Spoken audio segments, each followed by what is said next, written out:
Hey, wrestling fans, F and True followers, and members of the YWC. Brian Crazy here, F and True Wrestling, back at you with TNA Impact Wrestling results for September 1st, 2011. If you guys don't want to know what's going to happen on the show before it airs on TV, please turn this video off now. So let's jump right into it.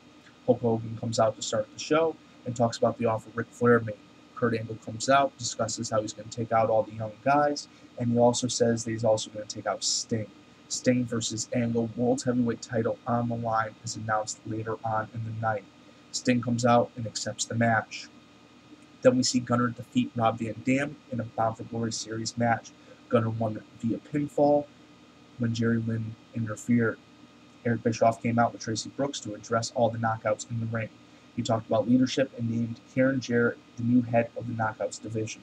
She named ODB and Jackie to the roster, then she named Tracy Brooks as her assistant. So she's a member of Immortal. Of course, she's going to get favoritism over the rest of the knockouts. She's Jeff Jarrett, the founder of TNA's wife, so of course she's going to get a little bit of favoritism. But when it comes down to it, bringing ODB and Jackie back into the mix is good, and keeping Tracy around as a right hand is good. All in storyline terms, of course, guys. You know, so many people look at what I say and they're like, "Oh my God, he's such a mark." It's what happens on the show. I like to kind of portray the show. Yeah, I'll give you backstage info, this, that, and the other, but let's enjoy the show for what these guys are doing. Going out there, busting their ass, and, you know, entertaining us. They put their necks on the freaking line. You know, they could be paralyzed by the end of the night. Let's just respect these athletes more. It is the point that I'm trying to driven home for the last 6 months here at F and True Wrestling, that we need to respect the athletes more, and that's what we stand up for here at F and True Wrestling. So for our next match, we see Jesse Sorensen and Brian Kendrick defeat Austin Aries and Kid Cash. Sorensen pinned Cash via roll-up. So last week, Cash defeated Sorensen.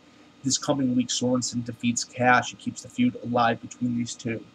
We see Mickie James defeat Winter to win the TNA Knockouts Championship. James won the match with a kick to the head.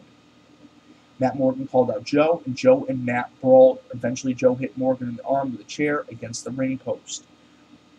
I know Morgan's been wanting to come back. I know he's still on the injured list. I want to see how this plays out.